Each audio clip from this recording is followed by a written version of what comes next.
Hello, my friends. It's Steph from Lindy Stitches. Happy New Year. Happy 2025. I hope so far this year has treated you kindly, that you've enjoyed your crafting, and that you're easing your way into January. Let's all take a deep cleansing breath. I come to you in the bleak midwinter in Midwest Indiana, where frosty wind makes moan. Here's what it looks like outside of my house right now. Earth stands hard as iron, water like a stone. Snow has fallen, snow on snow, snow on snow on snow.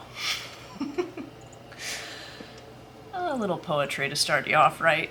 Today is going to be a relaxed video with a WIP parade, a finish parade, and I would like to share my favorite books from 2024 with you, along with just some personal chatter. It's been a while since I just came on here to not talk about events or products, but to just talk about the joy of crafting and living as a human being who enjoys crafting.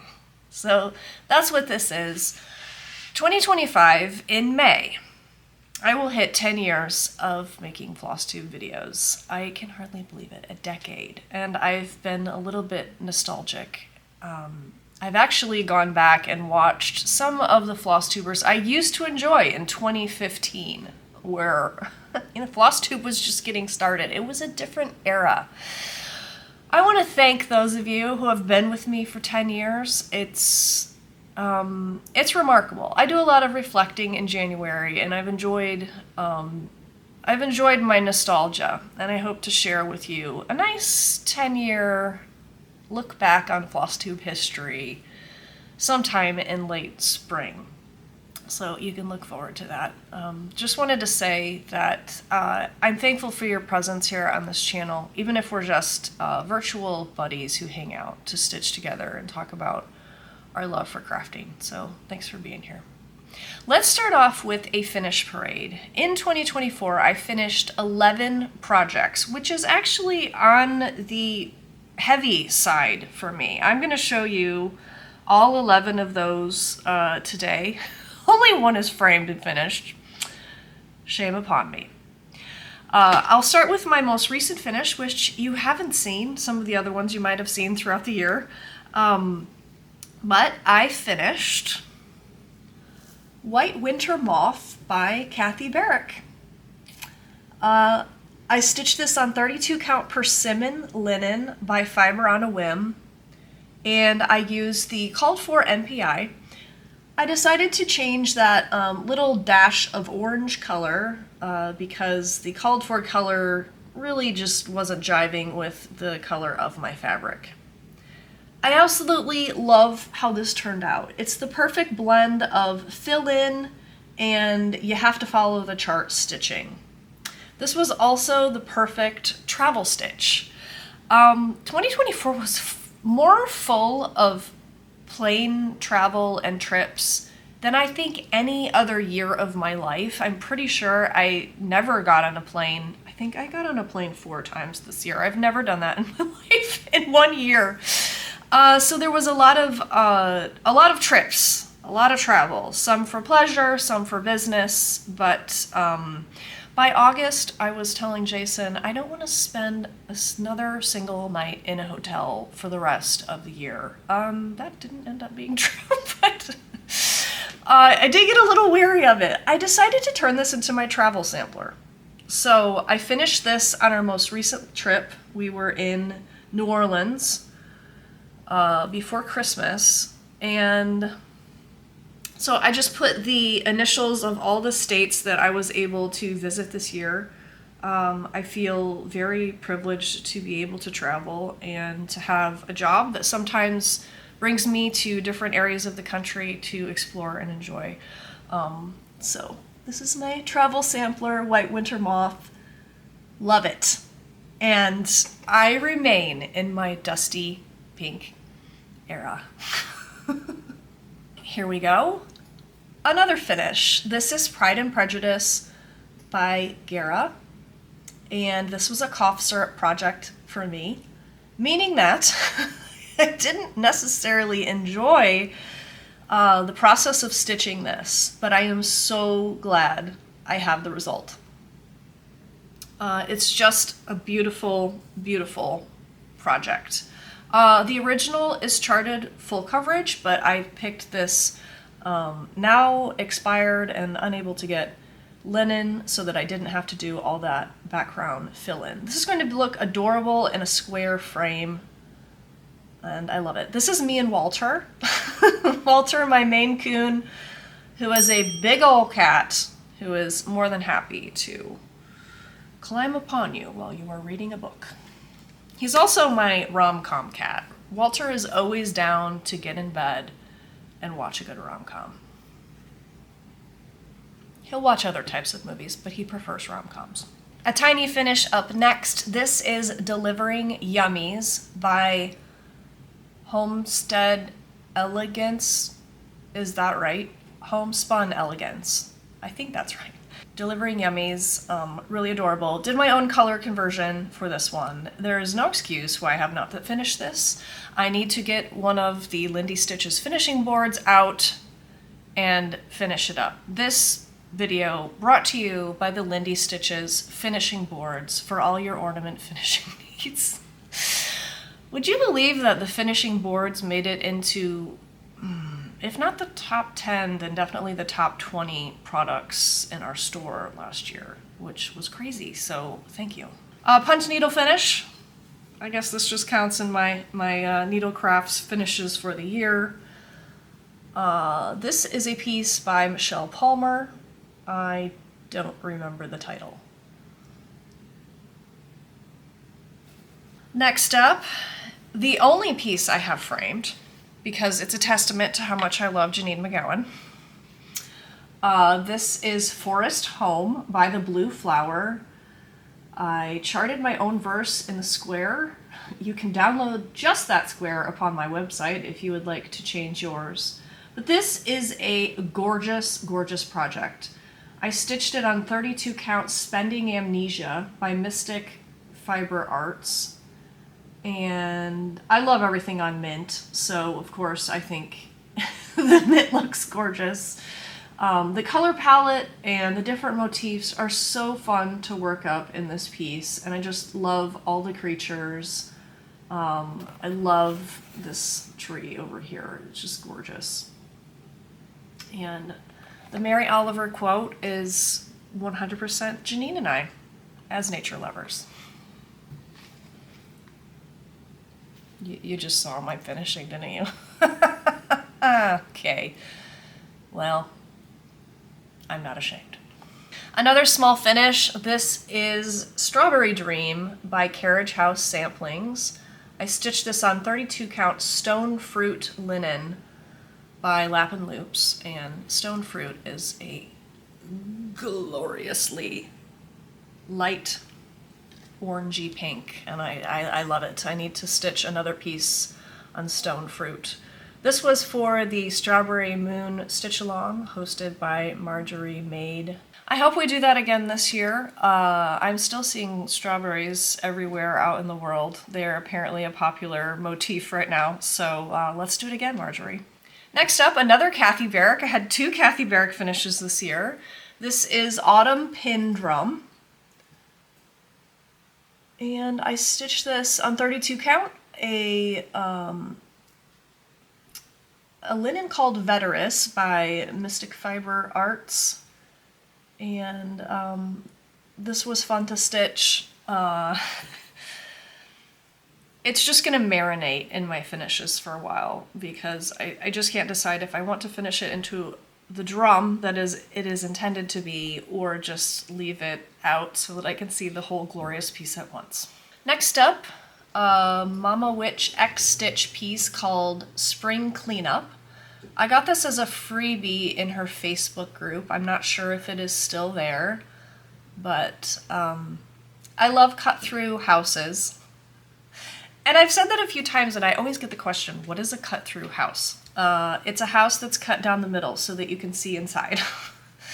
This is adorable, the little sweeping mouse inside of the squash. I love it. A Plum Street Samplers finish. This is Jason and I, and this is called Blackbird Fractor. I stitched this on 32 count chai, 2/2. I think most of my finishes this year are in 32 count, 2/2, which is my preferred method of stitching. I stitched this with all of the called for fibers, and the only modification I made is to add our initials into that candelabra. Love this, and this will be an easy one to frame. A lot of times what holds me up from framing something is really not knowing what kind of frame to put it in. This one goes in a Gothic black ornate frame, obviously, so it should be easy to get on the wall. Next up, a Liz Matthews and Prairie Schooler mashup, which is going to look messy when I hold it up because I haven't cut the linen down. But here's what it looks like. So the top of this piece is Pumpkin House by Hello from Liz Matthews. The bottom part of this piece is a Prairie Schooler pattern called As the Crow Flies, and I just mashed them together. So the bottom border belongs to Pumpkin House, and there's normally a pumpkin patch in that bottom half. But I loved the idea of putting crows on the bottom. And the math is pretty easy to do, and they're pretty easy to mash together. And if you need instructions on how to do that, I have a post on my website that shows you exactly where to start that Prairie Schooler piece inside of the Liz Matthews border. I love this. And another black frame. I just need to get online and order a bunch of ornate black frames. Next up, another Carriage House Samplings finish. So I had a double Carriage House Samplings year. This is Garden Sampler by Carriage House Samplings. And this is such a fun piece. I stitched it on 32 count Spearmint by Forbidden Fiber Co. And what a fun stitch. You can stitch just a few elements and it just comes together into this adorable, funky garden. I love the shape of it. I love the colors in it. It was so much fun. And a great summer piece. I don't have a lot of summer finishes. There's something, I don't know. I don't tend to do a lot of patriotic stitching, and I don't know, there's just nothing like cozy or like aesthetic that I want to put on my walls about summer, but this is great. I love it. Lastly, my most epic finish, and one that definitely was older than anything I've shown you today. This is Red Troublemakers by RTO. This is based on artwork by Maria Pavlova. This piece is probably 5 or 6 years old. I'm not totally sure off the top of my head, but it is my first substantial full coverage finish. I stitched it diagonally on 16 count Aida using some parking, and I love the colors in this. It's so pretty. It's going to go in my home so well. That orange, I love to use like that orange as like an accent color. It's gonna hang nicely next to my fake Renoirs so well. I love it. I need to get it on the wall. I'm wanting something really special. I've taken it to the framers a couple times, and my problem is I am so attracted to the extremely expensive frames. I will pick things out and my framer will just look at me and she just knows. She's like, oh, yep, you picked the most expensive ones again. There's this beautiful, ornate, delicate gold frame based on something in the Ballard Mansion. And it's so pretty. At the same time, I'm so thrifty. So this is still in the closet. Those were my 11 finishes for the year. I think it's a nice haul. It is really amazing once you look back at a whole year. You don't think you're accomplishing much, but when you actually make a pile. For those of you who don't floss tube or like do a WIP parade, maybe pull it out for the year anyway, because it's very encouraging, it's inspirational, and then as you look forward toward what you want to finish and what you want to start, I don't know, just gives you extra juice in the tank. Now before I show you my WIPs, which includes a very fantastic new start, I can't wait to show you, let's do a little giveaway. Nashville is starting, and I don't want to talk about it, look, okay? I don't want to talk about it. I'm not ready to talk about it. You're probably not ready to hear about it. I don't know, are you? Tell me down below. You are going to need some Nash Dash money, right? So let's do $25 giveaway of a Lindy Stitches gift card. I will randomly choose the winner. Tell me something that you are proud of that you did in 2024. I would like something personal. I mean, you can tell me a finish that you are proud of, you know, a craft project, but I love hearing about your lives and what you're up to, and I just think it's such a healthy thing to look back and say, hey, I did something good, and I'm proud of that. I mean, it's so therapeutic. I don't know about you, but I'm kind of burnt out of all the self-help, everything is life-changing, and get your act together and have 52 goals and become a whole new person by 2026. Like, look back, give me a little moment of reflection. I'm sorry I just made a gagging sound. That was probably kind of gross. Share something that you are proud of, and we'll randomly choose a winner and give you some Nash Dash money. We do have our Nashville shopping page up and running. That is totally the fault of the fabric dyers who wanted pre-orders. It's only January 14th. We're not talking about it. Okay, let's dive into my WIPs. This first one you have not seen before, and I am very proud of my progress. I put in some substantial work on this one over the holidays. I started another RTO full coverage kit. This is called Swallows. This was a gift from Mom and Dad last Christmas, so thank you, Mom and Dad. I love the imagery in this piece. Now my last full coverage I started in the corner and I worked up diagonally, and that made perfect sense for the picture. I am not a full coverage expert by any way, shape, or form, but I felt like for this one, because of her hair and the way the colors are on the image, it would make more sense to go top bottom, because obviously if you're parking all these hair colors and you're just going straight down, that would make it a little bit easier. You know, there's like strands of hair color, so you're getting my drift. I'm stitching this on 14 count vintage stormy clouds, smoky white, vintage smoky white Ada. And the kit came with white 14 count Ada. I just switched it to this smoky white. I'm not really sure why I did that. Was it necessary? No, but we did it. I have completed four rows of 10. So we're 40 stitches down, and I think it's, whatever, who cares?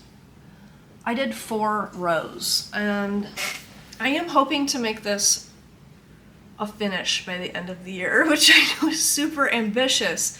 However, I did the math, and if I just do 1 row a month, this piece will be completed. It's not a huge project, and I think it would be, there's like some symbolism in my own personal life happening with this piece, which I will tell you in a future FLOSSTUBE video. I don't feel like getting choked up today.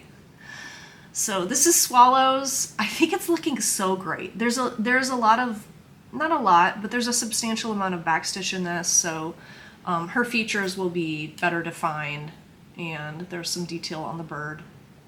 But really pretty, right? Are you impressed?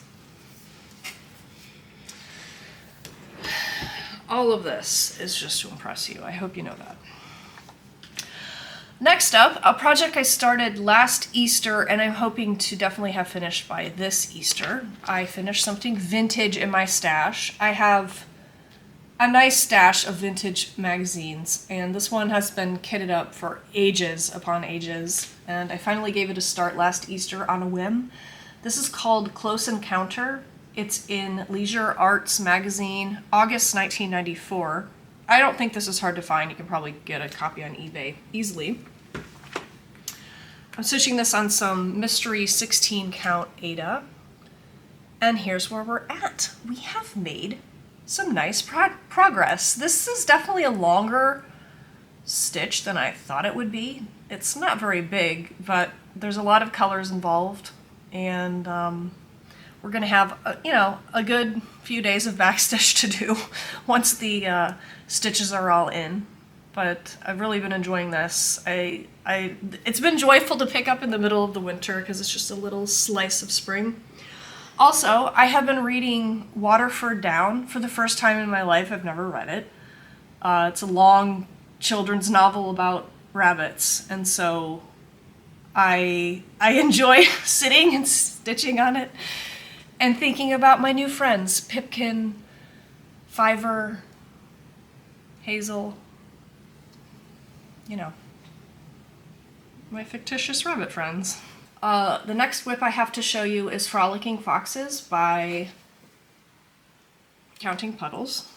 I'm stitching this on 32 count Marbled Bunny, and I don't have much done on this project, but we will have some more progress in 2025. Now I have cough syrup pieces, right? Pieces that you really aren't enjoying the process of stitching, but you really want that finish, so you keep going. This is my forever stitch. As in, it's gonna go on forever. I'm okay with that. I just keep picking away at it. This is Carrot Cake by Carolyn Manning. And it's just taking forever. It's taking forever. I'm only like 33% of the way through, so we're not even halfway yet. It's just... It is a very mindless stitch. But apparently I just don't often feel like mindless blocks of color. Mindless blocks of fill-in. The mood does not strike me very often, so this one is just slogging away. Next up is Hello Halloween by Teresa Kogut. I started some massive projects in 2024.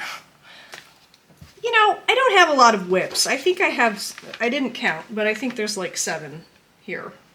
But I do have 3 hardly started giant WIPs, and that is really unlike me. So we're entering a new era, perhaps. This is Hello Halloween. This is how far I am. This is 32 count Fallen Leaves linen by XJU Design. It is wild. It is funky. I love it. I don't regret it. I think this piece is bold enough with all the blocks of color and the black cats that it can handle this lovely, luscious fall craziness. It's so pretty. And it makes me happy to stitch on. I think this was my birthday start. This is a cross-stitch pattern adapted from Charlie Harper. This is called Birdwatcher. And I thought this would be an easy stitch, but it turns out to be rather not as mindless as you would think it would be, because there are just diagonals out the wazoo. And this is only where I'm at. We just have a cat bum and a couple leaves. This piece also has beads and backstitch in it, so... And I can't remember the name of that linen, so you'll have to go back and check. Lastly, the other large stitch I started was Barbara Anna Designs All Creatures Great and Small. Part of my nostalgic research into what was happening 10 years ago upon Flosstube when I started was that I noticed we were all kind of drawn. There were a lot of like popular stitches, like there are today. You know, you see people starting the same project repeatedly because everyone loves it. This had its heyday. I mean, it continues to be stitched. I'm not saying it's a dead or retired pattern by any means because I think it's a classic. But it had a heyday back in the day, and very many people were stitching this. For good reason. It's lovely. I've wanted to stitch it since then, but I hold out on good things for myself. Don't ask. I'm the worst boss of myself ever.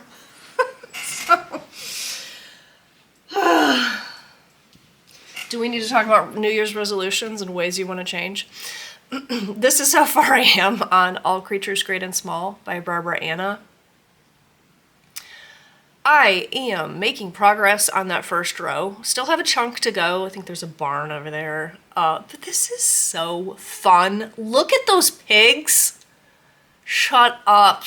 Look at those little pigs. They kill me. I love the colors in this one. I did do a Belle Soie conversion, a couple classic color works, and if you would like my conversion, it's on my website. A lot of people complain about the border of this piece. I actually enjoy it. I'm not sure why. It's repetitive and mindless, but it has just enough interest where if I need to focus on a movie or a TV show or something, I really enjoy working on it, which is why I have made some substantial border progress. This is 32 count My Little Dove by XJU Designs. It's just a lovely medium bluey gray. Those are all my current WIPs. For finishes, I would love to finish that little rabbit piece. I think it's reasonable to... I really think my goal for this full coverage is attainable. Hopefully I can keep up steam and it's not overwhelming, but I would like to see all the stitching done for this. Maybe not all the backstitch, but maybe all the stitching done throughout the year on this piece. My other pieces are like, I think it's unreasonable to expect I would finish some of the bigger ones in the coming year because I also want to start more big projects. It's terrible. It's terrible. Let's talk about things I want to start. I only have one thing on the agenda, and that is to start my next Long Dog Samplers piece. So this is going to be the Long Dog Samplers section of the video. Welcome. One of my favorite designers, and I'm a huge fan. I love everything that Julia Line designs. I think she is the wittiest person alive. She's so witty. She's so intelligent. She has the most remarkable sense of humor. I love her. I want to be friends with her. Anyway, I have stitched I've completed 2 of her designs in the past 10 years. My first Long Dog finish, longtime viewers will recognize. This one is called Le Brie de Noix. I don't know if I'm saying that right, it's in French. It translates to Noah's Tree. This is from the highly coveted, out-of-print Long Dog Samplers book. However, there is a very, very similar design that she kind of tweaked called High and Dry. So if this looks interesting to you, you can definitely get your hands on that design. This was very fun. I stitched it on ecru on a, don't know, you'll have to go back and look.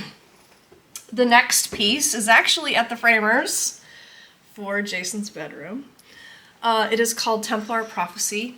And I stitched this 2/2 on 36 count, which, picture this plus. Some of you know what that feels like. You know how dumb it was to make that choice. 36 count, picture this plus, 2/2. Templar Prophecy was so fun to stitch. Here's how my finish looks, if I can find some sort of good picture of it. But that was really fun to stitch. I enjoyed that process from beginning to end. I have been Long Dog Sampler-less for far too long, and it's just because I am so indecisive and I overthink all the things. I've almost started several Long Dog samplers. I actually did start one last September for Baptist school, which ended up being an overthinker's nightmare because I was like, oh, I'll make a colorful tapestry. Well, no, you won't. You will just overthink every thread decision imaginable. So this got FFO'd and partially frogged because I just can't stand the pressure and move on. So from now on, the Long Dog samplers will be monochromatic. And I think they look best that way, really. Anyway, I almost started Two Men's Morris. That's what this one looks like. I love this one. It's so cute. I also really love Lo and Behold. That's in my top 10. I adore the alligator up in the corner, as well as the raven with the top hat. She's adorable. I also love Legal High, which looks different than most of the ones that I'm drawn to. This just looks like an awesome tapestry. It's so pretty. So that's in my top 5. However, there was a side of me that wondered, is my next Long Dog sampler something yet to be designed? Because I don't want to convince myself into starting one. I just want to be so obsessed with it that I have to start it. Well, Julia Line picked up on my intense desires, as well as my love of her dragons, because then came the Fisher King. Have you seen this? Why have I not seen a single start of this yet? Why? I ask you, the cross-stitch community, why we have failed in immediately starting this design. I mean, I had an excuse. I was waiting on a hank of silk from Australia, which took way too long to get here. I immediately kitted this one up. I made some rapid decisions about colors and fabric and wanted it to be my new start, but my silk just arrived the other day. So we're not done with this long rambling segment about Long Dog samplers, but here is my plan for Fisher King. I'm going to do 32 count Smoky White by Zweigart. I know you're dying to know my Silks for You choice, and Fisher King needed to be green. So we went with, what number is this? PR 137, which is going to be great. It is a slightly variegated green. I think you can see it well there. It has a tiny bit of teal in one of the sections, but then it also goes to a more neutral, fishy green, a brighter green. It's perfect, right? A match made in heaven for Fisher King. And those dragons, did you look at the dragons? So that top dragon that's hanging down, if you are a studier of designs, you know that sometimes motifs will travel from sampler to sampler. That top dragon hanging down was one of my favorites from Templar Prophecy, so I recognized him immediately. But I love the dragon on the bottom. I love their goofy smiles and expressions. The ostrich that's being ridden by some other birds, and furthermore, the cream of the crop is, I don't know why I am a weirdo. The spoon, the fork, and the knife on the left sealed the deal. I don't know why, but I just love that there's a spoon, a fork, and a knife. You thought I was done talking about Long Dog samplers. I'm not done. Okay, so I'm like Fisher King, kitted it up, waiting for the silk. And then, you know what happened. If you're an LDS fan, the 7th wave came out.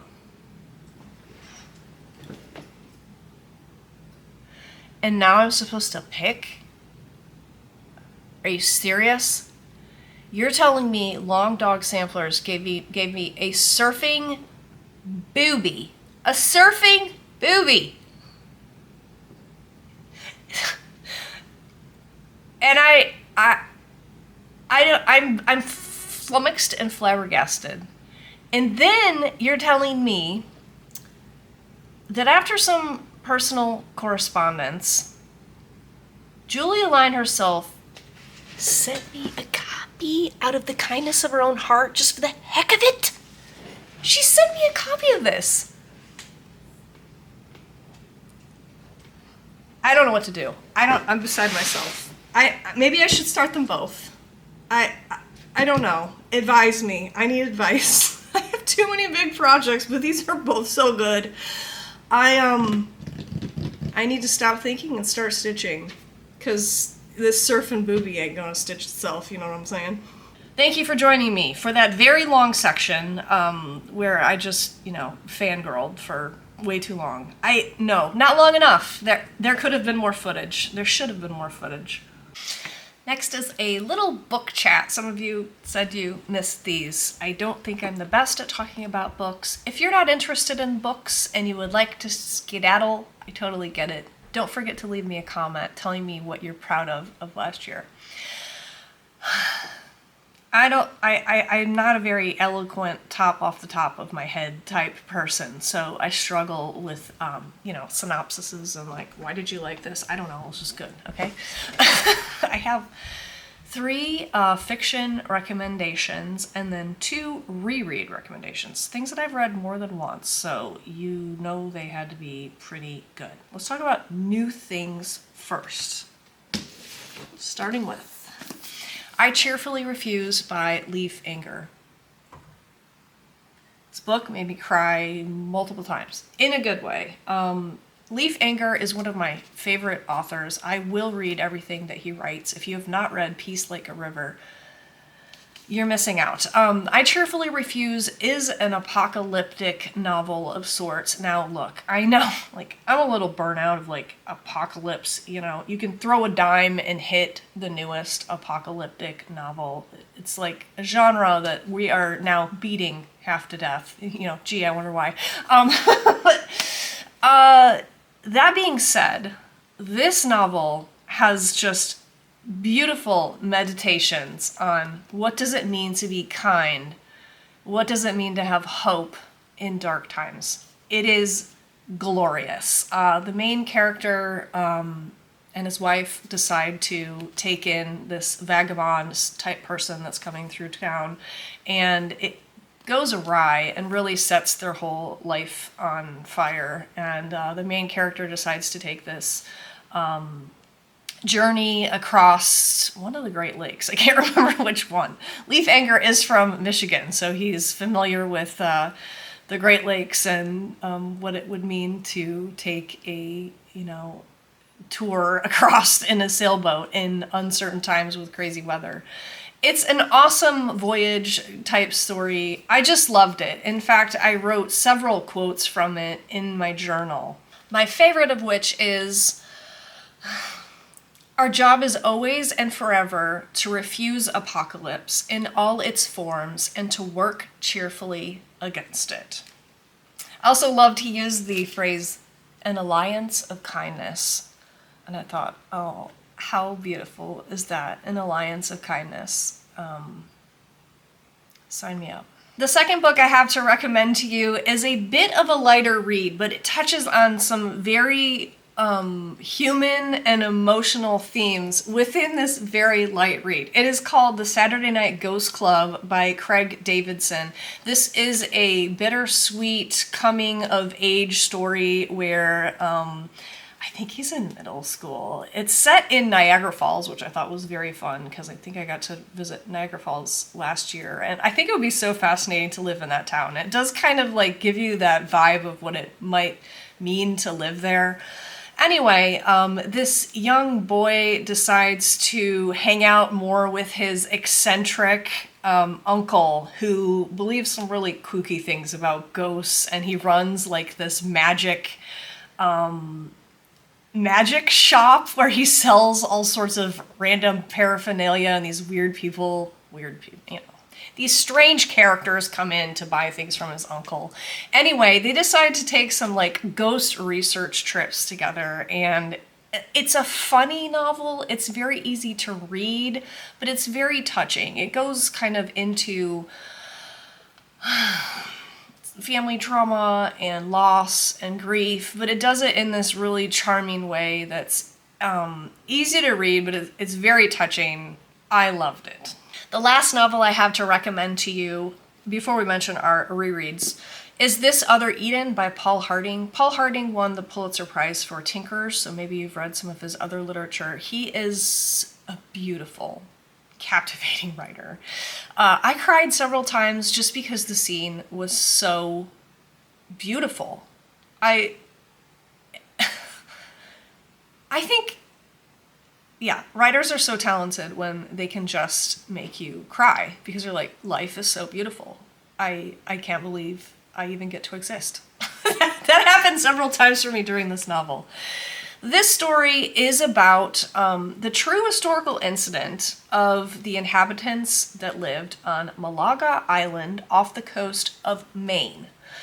This island was originally settled by a formerly enslaved man. In the novel, his name is Benjamin Honey. I'm not sure if that's historically accurate. The novel doesn't attempt to be historically accurate, except for like the skeleton of what happened. There were real people that lived on this island. It was the first diverse, multiple races living together in harmony in one community place in America. Is what my internet research told me when I looked up this incident because it was so interesting. So these people lived there for there were a few generations of people that settled there. Not only Benjamin, the formerly enslaved man, but also just some people that didn't fit into society and needed a place to live, integrated into this small community, and they became their own thing. They were happily living and existing together. However, because there were multiple races, and because the gene pool was so limited, and so there was some, cousins marrying cousins, there were some children who were born with some mental handicaps, and it was 1912. And the nearby communities living on the coast of Maine decided that it was unacceptable that these horrible people living happily together should continue to exist on this island, and they forcibly ejected them from their home, which is terrible. They forcibly institutionalized many of them, because according to them, they were just not up to snuff. And terrible thing that happened, and you would think this would be a horribly depressing book. In some ways, of course it's sad. In other ways, the descriptions of the island inhabitants and it was so beautiful. I loved it, and I highly recommend it. On to my two rereads. Let's break up this fiction train with a book I've already told you about a few years back. If you didn't follow my recommendation then, now is the time. And New Year's is a great time to read this book. 4,000 Weeks, Time Management for Mortals by Oliver Burkeman. I would recommend this to anyone in any stage of life. It is incredible, but I would especially recommend it to anybody who is burnt out of the billion-dollar industry of self-help and realizes that the self-help industry loves to plague on our feelings of insufficiency and weakness and failure, and just takes our money and offers us empty promises and wants us to set 25 unattainable goals in every area of our life. Can you tell what I've been thinking about lately? If you're type A and you burn yourself out on a regular basis, you should read this book. It's so good. It knocks me back. It's like, if you're a very driven person, it knocks me back into reality in such a good, kind way. In the end, he has like a summation. He calls it his 10 steps 10 easy steps for embracing your finitude. And I write it in every journal I have. I do. And I reread it on a regular basis. 10 tools for embracing your finitude. It's just like, yeah, guess what? You're not eternal. Guess what? You don't have eternal days and eternal energies. You're a limited human being. You have limited days, limited time, limited energy. What do you do with it, and how do you think about it? Read this book. Last book to mention, maybe you read this when it had its moment in the sun, probably 15 years ago. I read it, I loved it, decided to pick it up again, and it was just as enjoyable as the first read. The Shadow of the Wind by Carlos Ruiz Zafón. Oh, this is good. I mean, it's a gothic, romantic story set in Barcelona. It has a vibe, and I love the vibe. If you like Dracula, or what else would be similar to this? Wuthering Heights, Jane Eyre. I mean, you would love this. It's a mystery, it's suspenseful, it will keep you reading, it will enthrall you. It's a book about so many things. Love, pain, trauma, it's romantic. I love it. The Shadow of the Wind. Pick it up, you won't regret it. Hey, thanks for spending some time with me. My goal was just to try to create a relaxing, enjoyable, stitchy chat that would entertain you and keep your needle flying. So let me know what you were working on down below. Hey, if you would like to have more stitchy hangouts akin to the Jingle Ball, we have a full event schedule up on our website. Our first event will be our Nash Stash Startathon. Now, someone was confused and was like, is this about Stacey Nash? No. Although that would be a great event too. Nash Stash is what we call our needlework market shopping experience, Nashville. So, yeah, it's going to be Nashville themed, but you know what? You can just come and stitch on any old WIP you like. If you'd like to start something, of course, we want to hear all about it. But we're going to have plenty of events in 2025 to get together. So if you haven't tried our virtual events, come on over. Each one is going to have its own flavor, its own features, and some of them will be more chill. Some of them will have classes and shopping. But Nash Dash Startathon will be one of our more chill events. Just come start something, meet some new people. We're going to have a great time. So if you'd like more info on our virtual events, you'll find the link down below. I hope it's not too long before we talk to each other again. I hope you're warm and cozy. If you're in the South, I hope you are breezy and tanned. Have a wonderful week. I will see you soon, friends. Bye.